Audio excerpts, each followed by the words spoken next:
Magandang araw po sa inyong lahat. Ito po ulit si Dr. Romeo C. de la Cruz ng Philippine General Hospital and St. Luke's Medical Center. Okay, sa unang video po na aking release, pinakita ko sa inyo yung tinatawag na pinhole test. Ang pinhole test na pag ikaw ay habang nakatingin sa malayo, ikaw ay sumilip sa butas, at sa iyong pagsilip ay luminaw ang iyong paningin, ibig sabihin may grado ang iyong mata. Subalit, kung pagsilip mo naman habang ikaw ay nakatingin sa malayo, ay lalo pang lumabo ang mata mo, o di kaya ay hindi luminaw, ibig sabihin ay may sakit ang iyong mata, o yung tinatawag na pathologic condition of the eye. Okay. Ngayon ang tanong po, kung luminaw, sino ba ang dapat puntahan? O pag lumabo, sino ba ang dapat puntahan? Dalawa po ang eye practitioners sa ating bansa at hindi naman sa buong mundo.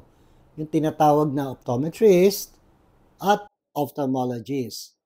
Ang tanong, ano ba ang pagkakaiba ng optometrist sa ophthalmologist?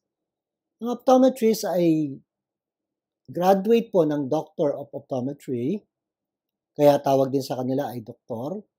So, ang kanilang role, first, yung tinatawag na refraction o magsukat ng grado ng mata ng isang pasyente. Kasama na dito ang pag-prescribe ng eyeglasses. Kasama na rin ang contact lenses, prescription. At yung paggawa ng mga tinatawag na ocular prosthesis, kasama din yan para sa artificial eye.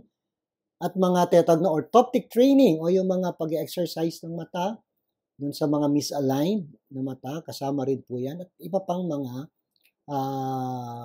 marami pang kakayahan ng isang optometrist. Subalit ang limitation po nila ay hindi sila allowed mag-prescribe ng eye drop or any medicine for the eye.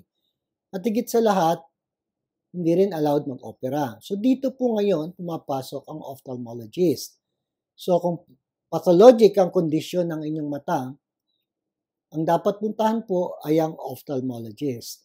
Ang ophthalmologist, sabi ko nga ay Doctor of Medicine, graduate ito ng medisina na nag-espesyalista sa ophthalmology. Ang sakop po ng isang ophthalmologist ay ang pag-prescribe o paggagamot ng mata, pagle-laser kung kinakailangan, kasama na dito higit sa lahat ang pag-oopera ng mata. Ito po ang scope ng ophthalmologist na hindi kaya ng isang optometrist. Ganun pa man, kadalasan sa atin, ang unang pinupuntahan ng tao kapag may nararamdaman sa mata o marami ang pumupunta agad sa tinatawag na optical clinic.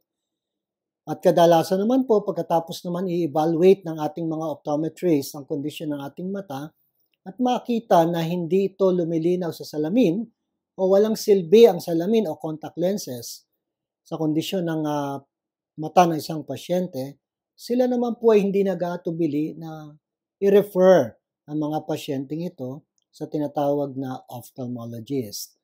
Okay? So yan po ang pagkakaiba. Optometrist and ophthalmologist. Okay?